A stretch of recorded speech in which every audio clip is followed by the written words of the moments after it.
Today's theory is about recruitment interviews.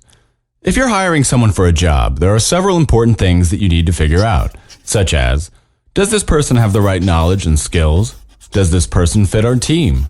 Is this person motivated to do this work, and for how long? Does the remuneration package we offer match expectations? How can you structure your recruitment talks in such a way that you get valuable answers to these questions? There are various ways to do this. Below is a nice one. Structure your interview. 1. First things first. Make sure that people feel comfortable when they meet with you for the first time. Create a pleasant atmosphere and maybe exchange some small talk. 2. If you're conducting the interview with multiple people, explain briefly who's responsible for what. 3. Explain the goal of the interview. For instance, to find out if there's a fit between the candidate and the organization. 4. Set the agenda and duration of the interview. What are you going to discuss and how long is it going to take? 5. Give a brief explanation of the organization, the job, and how this job fits within the organization as a whole.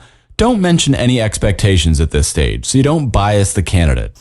6. Ask questions about the resume by using the STAR questions. This will be explained in a second. 7.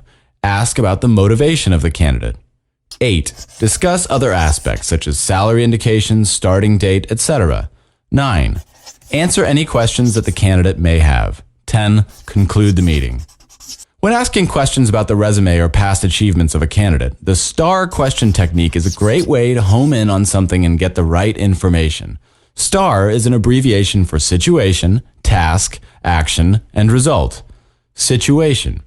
In this stage, you pick a point that the candidate told you, or you ask a question to bring up a specific aspect of the candidate's past work.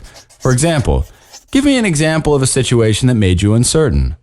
Task. In this stage, you want to know what the candidate's task was and who else was involved.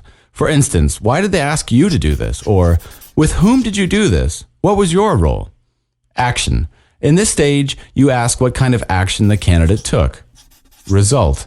In this stage, you want to know what the result of the action was and whether or not it was as expected. Let's take a look at some mistakes that you'd want to prevent when conducting recruitment interviews. 1. The stringency error. This is a tendency to rate candidates too harshly. None of them meet your exacting criteria. 2. The leniency error. You are too lenient so that all of the candidates pass with flying colors. 3. The halo and horn effect. A common way to put people in certain boxes and act accordingly is known as the halo, angel, or horn, devil effect. If someone belongs to the halo category, it means that you project one positive characteristic of this person on other, probably unrelated characteristics. For instance, this person has a lot of knowledge about a certain technology. Then you presume that this person also has knowledge about other technologies. If they make a mistake, you think anyone can make a mistake, and then you can easily forget about it.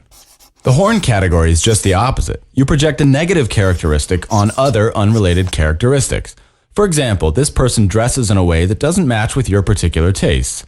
You might consider this person to be sloppy, or unable to respond politely to customers' requests. This is where you'll find the people who are in your allergy zone.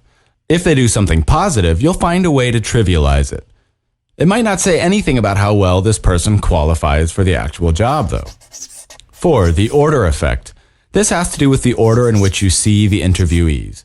If you have a couple of bad interviewees after each other, the next one who's only a bit better than the others is likely to become your favorite, although he or she doesn't match the actual requirements. 5. The memory effect. Which people do you think you remember best? Correct. The first one and the last one. This might cloud your memory. 6. The stereotyping error. A male who applies for what is predominantly considered a female position has to be one sharp individual to stand a chance. Similarly, a female would have to be twice as good as most males to get a job in a male-oriented position. When taking these elements into account, your recruitment interviews will lead to better information and most probably to a better selection process.